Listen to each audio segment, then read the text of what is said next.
Hi, I'm Rahel Philipose and you are listening to Three Things, the Indian Express news show. In this episode, we talk about the killing of 4 jawans in the Bhatinda military station. We also talk about disability pension for the army. But first, we talk about the IT rules. Earlier this month, the Ministry of Electronics and IT said that the Centre under the Information Technology Rules 2021 has decided to create a fact-check unit to identify content on social media platforms that's spreading misinformation or fake news about the government. And these social media platforms like Facebook, Twitter, etc. will have to take down such content, otherwise they can be taken to court. Now, this rule has drawn sharp criticism from the opposition, civil society members and journalists. To know more about the controversy around this fact-check unit, we speak to the Indian Express's Soumyendra Barik in this segment. So, Soumya, can you first tell us what this fact-check unit is? So early April, the Ministry of Electronics and IT notified amendments to the Information Technology Rules of 2021, which basically allow for the government to create a fact-check unit, which will essentially flag pieces of potential misleading or fake information on online intermediaries like Facebook, Twitter, YouTube, and internet service providers like Airtel, Jio, Vodafone Idea, etc. as if they are misleading. And then these platforms, as part of their due diligence requirements, will have to take that piece of content down. And if they choose not to, then the government will basically be empowered to take them to court. And can you tell us where this idea to have a fact-check unit actually comes from? So it all started in January when the government released draft amendments to the IT rules of 2021, where it initially said that, it wants to create a regime for checking misinformation related to the government. So the government is coming from 2 points. A, the acknowledgement that misinformation is a huge issue on the internet. And the fact that it's saying that, on the issue of misinformation, perhaps is one of those rare instances where the government, social media platforms, civil society, etc. would probably be all on the same page, that misinformation has no place on the internet. It rather would not exist or should not exist. But where the government is also coming from is the fact that it often is a big victim of misinformation campaigns, which it feels can, kind of derail its operations. And also, its defense is in a fact that about why particularly this body has to be a government body or a government appointed body that way, is that the government is essentially saying that, look, this is information that relates to us. This is data that we are sitting on. So whenever there is something that is definitely not correct, it is only within the government that we know how to counter that particular narrative, because we can point or we can, bring forth actual data points which can kind of point to the contrary. And speaking about having a government-appointed body to check misinformation, can you tell us the composition of this fact-check unit and how it will function? So, a clarification there that the government publicly hasn't released any details about the fact-check unit. It just said that it will notify the fact-check unit at whenever it wants to. I mean, there is no specific date for it. But I did a report last week which basically dealt with the likely composition. I spoke to some senior government officials at the IT ministry. The likely composition is supposed to be that, this unit is likely to have 4 members. 1 member from the IT ministry itself, a statistical expert from the Ministry of Statistics, MOSPI, then a media expert and a legal expert. This is one proposal that they're considering right now. Again, we don't know if this media expert and legal expert are going to be people from the government or if, these are going to be people from outside who are made part of this unit. But what we do know is that this is essentially the government's effort to, quell some of the criticism about the fact that the expertise of this fact-check unit. Because, typically we've seen that there is a process to fact-checking that pretty much all, reputable and credible fact-check organizations in the world and in India follow, where, there's an identification of misinformation. There is a methodology to which, they kind of discovered why that information was wrong. There is their entire process about how they went about finding out the facts and why that was incorrect. And then there is a conclusion. So, to kind of follow that, it requires a certain degree of expertise. Maybe very solid journalists or very solid researchers, etc., who are trained in the job or have, kind of learned the job over the years. That kind of expertise, people have flagged that, this unit might lack from the get-go. So maybe including a media expert or a legal expert is in a way an effort to at least stem some of those concerns that, hey, look, we do have some people who specialize specifically in these fields. So, maybe it's not such a bad thing after all. There are also some proposals right now that they're considering about how this fact check unit will, sort of interplay with social media intermediaries like Facebook, Twitter, YouTube, etc. And what the government is basically saying is that once it flags something as misinformation, and when these platforms actually take it down, they will have to, quote unquote, prominently display that, there was a content here which has now been taken down. It was taken down because the FCU, the fact check unit, asked or told us that it was incorrect. So that's why we've taken it down. And this FCU is also likely to kind of, have a website of its own where it'll upload information about what it has flagged as, fake or misleading, etc. And even these social media platforms, once they take down that particular piece of content, they will have to kind of, show a link to their website saying about, okay, this was the content which was taken down. And if you want to sort of learn more about it, you can visit this FCU website and see why we took this down and why this is incorrect in a way. So these are some of the preliminary things we know about the unit as of now. I did a report last week. But again, nothing publicly from the government yet. Right. And Soumya, could you give us an example of who all this fact check unit could potentially affect? Pretty much anyone who's an intermediary on the internet, which basically for very easy terms, social media platforms, Facebook, YouTube, Twitter, anything. Koo, Telegram, WhatsApp, etc. And also internet service providers like Airtel, Jio, Vodafone. So essentially what would happen is, if Facebook receives something, it's out from Facebook. But if Airtel receives something, the website of it will be blocked basically. And that is where the concern from the media companies comes, because the government is saying that this does not impact the press at all. But, these platforms are an essential tool for the press to disseminate its information. So if its content is impacted, say on a Facebook or a Twitter, or if its content is impacted to the level where it's that particular link is blocked, then it's essentially censorship in a way. That's what these people are flagging. Right, and we'll get to the concerns soon. But could you first tell us what exactly happens and whether there'll be action taken against the creator if their content is taken down from a social media platform? So I don't think that the rules themselves allow for any action to be taken on the poster or the creator of the content.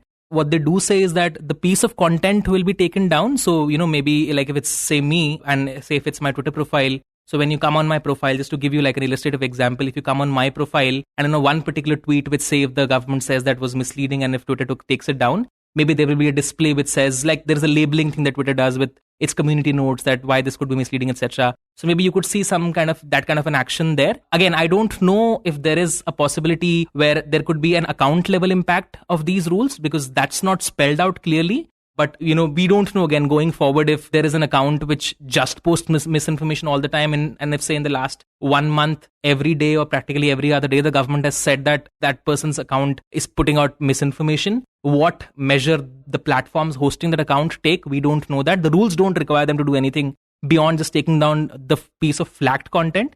But on account level impact, I'm not sure. The government has also not really said much about it. Right. And coming to the concerns, these rules drew a fair bit of criticism. Could you talk about some of the points raised against the fact check unit?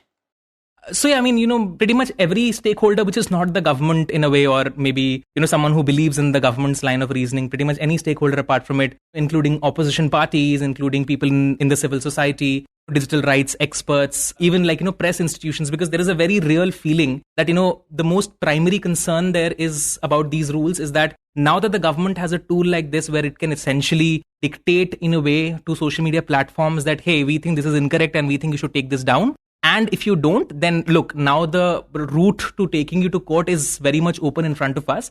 And, it could be the biggest social media company in the whole world making billions of dollars a year.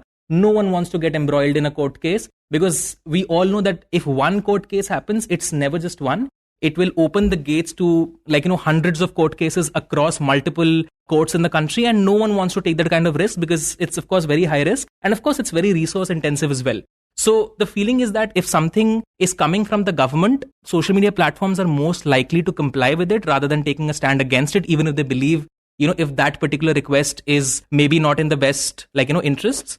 But they will have to comply with it if they don't want to go to court. So a lot of people are maybe speculating that, once you open these floodgates, where, the government now essentially has a tool to kind of get any content related to itself taken down. What happens, when people do investigative pieces in the press, when journalists write something very critical of the government, can the government then just come out and, just say that, hey, this is false and everyone has to take down? and platforms will have to take it down. So I think that is a very major concern that a lot of people are raising right now. And everyone pretty much has written an editorial as well. The Editors Guild of India has come out saying that the laws are very draconian and the center should, withdraw them. People are saying that the center itself can't be the judge, jury and executioner, specifically in matters where it is, an interested party, because there is a clear conflict of interest. A government appointed body is saying that information about the government is correct or incorrect. So there is a whole lot of potential for subjectivity into those decisions that could kind of creep up. So these are all largely the concerns that people have raised. And Soumya, could you tell us how the government is reacting to this criticism? So let's first address the very simple fact that misinformation is a huge issue on the internet. It's, perhaps among the biggest challenges, apart from, instances of hate speech or child sexual abuse material, revenge porn, etc. Misinformation is right there. We've read reports not just in India, but also in West about, potential misinformation campaigns trying to, in a way, sway elections in one way or the other, etc. There are very, very motivated individuals on the internet. And also there are sometimes people who aren't maybe as motivated, but they lack maybe the devices to maybe verify if a piece of information is correct. And in their naivety, maybe end up sharing a lot of misinformation. But misinformation is a very real portion on the internet, specifically social media companies. And there have been many studies over the years. And I think there was a study from last year published in Sage, which basically said that during the COVID-19 pandemic, India was solely the biggest generator of misinformation related to the pandemic. So, we are actually dealing with a huge issue on the internet, and this is the government's maybe way to kind of tackle a small portion of it. Of course, it has its own detractors and people have raised a lot of concerns against it, but the identification of the issue is absolutely correct, because misinformation is a real challenge which pretty much everyone in the world maybe wants to solve. So the government has tried to counter in a way, like I spoke about earlier about, the government saying that, it is only us which has the data related to us. So no one in the world can potentially, properly maybe kind of debunk a piece of misinformation that relates to us. But to the same point, many people from the other side, the critics have also said that, maybe that is an opportunity for the government to maybe, become more transparent about its businesses, about the data it holds, etc. So that, independent people can maybe glean into that data or that information and then come to a conclusion. So yeah, that is largely the scenario in which we're operating, where, and it's become a very heated debate right now, where, of course, the government is defending it to its life, but also there are a lot of major concerns that a lot of people from different range of sectors have kind of raised. And next we talk about the death of 4 jawans in the Bhatinda military station. Last Wednesday, 4 jawans were killed at the military station while they were asleep. And initially, an eyewitness said that he saw 2 men with a rifle and an axe immediately after the incident. The men fled to the nearby forest when they saw the eyewitness. This led to a massive manhunt in the area, but yesterday, the same eyewitness was arrested for his involvement in the killings of these 4 jawans. To know what exactly happened in the Bhatinda military station on Wednesday, we speak to the Indian Express's Aman Singh Chhina in this segment. So Aman, can you tell us what exactly happened last Wednesday? Well, yes, last Wednesday on April 12th, early in the morning at around 4:30 a.m., there had been 4 murders which were committed in the Bathinda military station. These were 4 jawans of an artillery regiment who were shot dead by another jawan. So this happened in the early hours of the morning. An alarm was raised. And then, as per initial information given by one eyewitness jawan, also of the same unit, he said that there were 2 assailants who he had seen who were with masked faces and they were wearing white kurta pajamas. One of them was carrying a rifle and another one was carrying an axe, and that they ran away into the nearby forest. So acting upon this information, the army had launched a manhunt for the past several days to look for these people. But gradually, over the period of time, the police had begun to suspect this statement that, there were more than one assailant. Right. And before we get to the eyewitness, could you talk about the manhunt that ensued after the incident? Well, immediately after the incident, because of what this eyewitness said, the army had no reason to disbelieve him because, he is also the jawan of the same unit. And the first reaction of the army was to believe what he has said.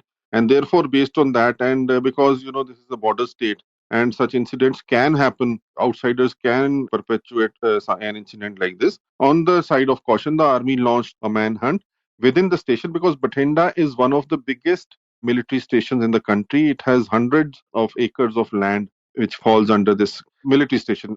And therefore, they launched a search in the forest area and the wild, this thick undergrowth which exists in this military station. So they shut down all the shopping complexes in the military station, which was frequented by outsiders also, ex-servicemen also. All the canteens were shut down. All the schools were shut down as a mark of precaution. And therefore, this hunt continued for quite some time till they came to a conclusion that it was futile looking for somebody, because the person who has committed this crime is inside the military station, and he may even be this eyewitness himself.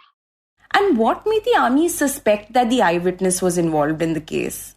There were a chain of events which took place. First of all, the rifle which was stolen and which was used in the crime, that was stolen from a sentry post nearby this place where the incident took place. By the way, this incident took place near the officers' mess of this artillery regiment, in a building which houses the staff of the officers' mess, and it is immediately behind the officers' mess. So the place from where the rifle was stolen was not very far off. Then when the rifle was found dumped in a ditch, that place was also very close to this place where this incident took place. Therefore, that led to the conclusion that there is somebody who is in the vicinity of this place who has stolen this weapon and dumped it. He could not have gone far away, so therefore he dumped it nearby. Apart from these 4 people who died in this incident, there were 2 other jawans. One of them was, of course, this so-called eyewitness, and one another jawan who was sleeping at that time when the incident took place. So both of them were closely questioned by the army. And this person who has ultimately been arrested, he gave some conflicting statements which were inconsistent. Therefore, the doubts that the army and, of course, the police also had, they were strengthened that, this person may not be telling the truth. Right. And Manaman, did the army give any reason as to why the eyewitness would take this step? The army has not given any reasons apart from saying that this was personal enmity and he had some grudges against these soldiers whom he has killed. The police also officially has not said anything beyond personal reasons, again, quote unquote. Press conference was held jointly by the army and the SSP Bathinda in Bathinda today, earlier this day, and in which they refrained from giving out the exact cause why he took this extreme step. But our sources in the police have confirmed to us that this Jawan has confessed that he was sexually exploited over a period of time by each of these 4 Jawans, and that he has ultimately killed them as an act of revenge. Okay, and what happens now? Do we know how the case will proceed?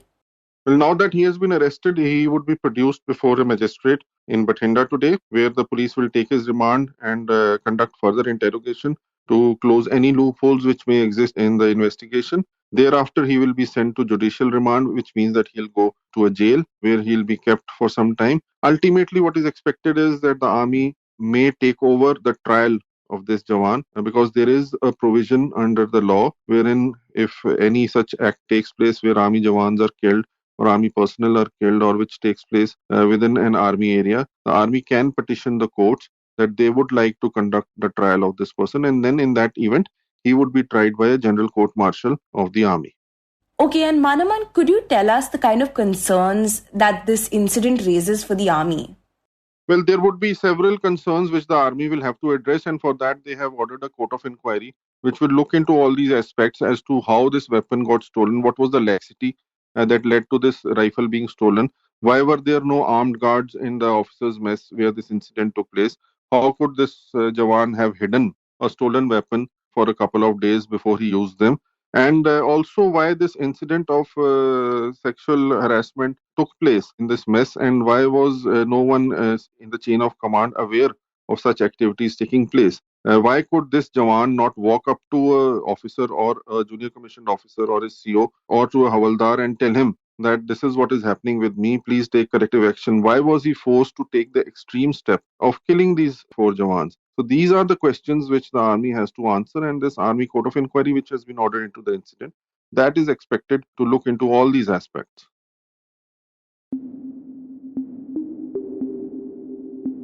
And next we speak about the disability pension for the armed forces. The Indian Armed Forces have set up an inter-services panel to examine the disability pension of defense personnel. This comes after the Comptroller and Auditor General criticized the higher percentage of the disability pension and asked the Ministry of Defence to evaluate the reasons for this rise in pension for people with disabilities in the armed forces. In this segment, my colleague Anwiti Singh speaks to the Indian Express's Amrita Nayak Datta to explain how disability pension works in the armed forces and what can be expected from this new panel. So, Amrita, the Army has created a panel regarding pension schemes for people with disability. Could you tell us about this panel? Yes, Anwiti, the armed forces have just set up an inter-services panel that will be chaired by the Army's Adjutant General, and it will have representation from all the three services. Senior officers from the three services are going to be part of this panel, and the panel is going to examine different aspects of disability pension. So, as you know, armed forces personnel, they get up to 30% of their pension emoluments depending on the percentage of disability that they are suffering from. And this entire amount is exempt from income tax. So yes, so different aspects of disability pension on the process of giving out disability pensions and everything to do with disability pensions will be looked at by this inter-services panel. And could you tell us the reason behind forming this panel? So recently there was a CAG report that was tabled in the parliament, and the CAG report had made certain observations. One, it noted that officers retiring with disability range between 36 and 40% of the total officer retirees. It also said that personnel below officer ranks or jawans and JCOs, for them 15 and 18% were the percentages, were the number of people who retired with disability between this period 2015-16 to 2019-20. It also made another observation that the percentage of medical officers who retired with disability pension was much higher as compared to other officers of the army. Now, this report was tabled in the parliament on March 27th. However, this panel to examine the disability pension was set up in March 20 before the final CAG report was actually tabled in the parliament. The decision to set up this panel was triggered by the draft report on disability pension. CAG tables a report in parliament. Before that, there is much discussions. The CAG sends a draft report to the ministry and there are discussions over it. So that is what triggered the decision to set up this panel. However, the final CAG report, after everything was put in place, it was tabled in the parliament on March 27th. But this panel was formed before that. Another important point is that, the directive to set up this panel came from the Department of Military Affairs, which is headed by Chief of Defence Staff, General Anil Chauhan. Okay, and now that the panel is formed, do we know who are on the panel and how they will function?